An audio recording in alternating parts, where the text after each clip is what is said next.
Well, hello everyone, and welcome back to another Minecraft video. Today we are back on my server, and well, there's a lot of exciting things that have happened since the last time we were here. First and foremost, as I'm sure you can tell, we officially have the Nether update available here, and I've been doing a little bit of work, I guess you might say, where I was able to find my way down to Y level 15. And that, as I'm sure most, if not all of you are aware by now, is prime location for ancient debris hunting. Now, most of what I've been doing actually looks like this, where I am combing through in little peek hole areas. But I had a question raised to myself, and that is, how much space or how much materials am I actually missing out on based off of my use of just the peek holes? So I wanted to do a little bit of an experiment here, and that involves some TNT. Now you'll see as we come down closer to this end, I've already taken the liberty of placing out a little bit, as I'm struggling to maneuver around here. I've already taken the liberty of placing out about a stack and a half of TNT, and unfortunately,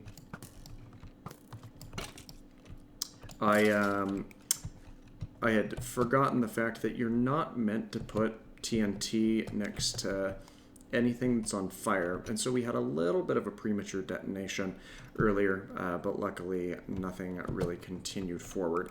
But I want to see just how much ancient debris I'm missing in these areas by doing more of that peek hole method. And as it currently stands, I've collected enough ancient debris to make 3 netherite ingots, so it'll be interesting to compare this back once our test is completed. Now, this does not go all the way, or this on the left side goes all the way down, but as we get over to the right, or as we get over to the right-hand side here, I've actually got a little bit of it doubling back as well. So we'll detonate these areas here and then see how much ancient debris we actually have, or how much we've been missing by just using the little peek hole method here. So let's walk back this way, light her off, and then run. At least until the explosions stop.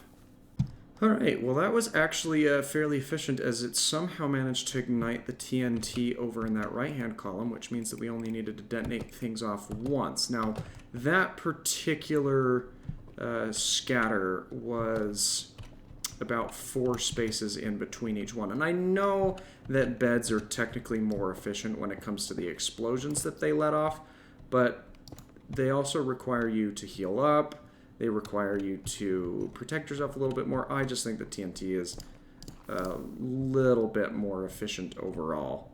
So what we'll need to do is we'll need to come back through here and lava-proof this area, and by lava-proof I mean get rid of all of the lava that came through in this area as a result of these detonations, and see exactly how much ancient debris we've been missing out on. So that was kind of fun to detonate things out, but I don't know exactly how efficient that was in terms of going back through and seeing what all I missed out on. Because, well, I only got another 2 pieces, and I mean, that was a lot of TNT. Granted, a lot of it I had ransacked out of desert temples and whatever else, but I'm not certain that that was worth the use of TNT. Now, maybe that's a good just first technique, or if you just do one set of, or like one long tunnel and blow it out that way, that might be a decently efficient method of unearthing some ancient debris. But I honestly don't think that it's worth your time or your resources to just, use it as a cleanup as to what did I miss or what else could have I gotten out of this. But that's not all I wanted to have a look at in today's video, because the other thing that I was really excited about is the fact that we have a kinda new building block. Well, we've got multiple new building blocks in the grand scope of things. But there's one that I really, really enjoyed, and I've actually put something together back home to kind of showcase this new block and why I like it so much.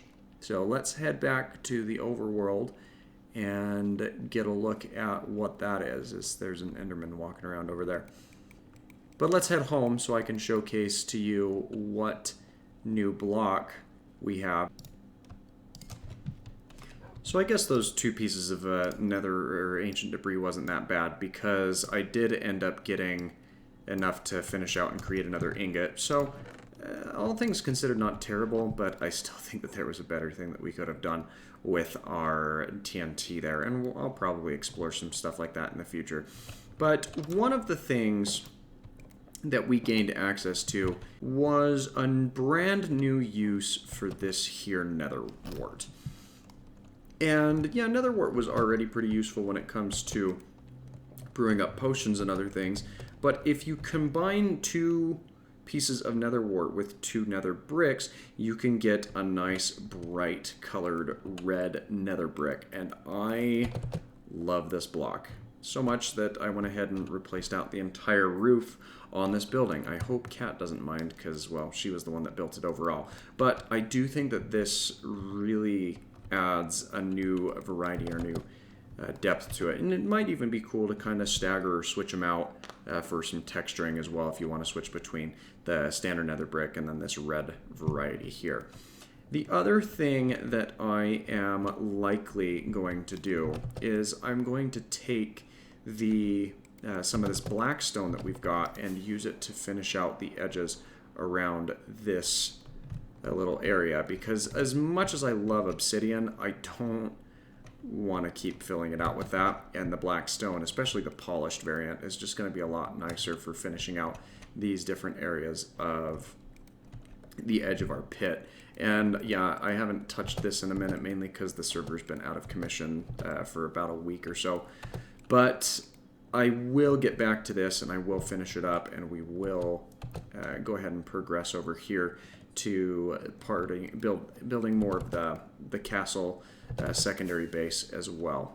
But one thing that I guess I'm curious about is whether or not it will be wise to mix in some of this basalt. And I actually haven't seen what any of the polished varieties look like. So let's bring a stack of this over to this here stone cutter on top of this, because I think that'll make things a little bit easier.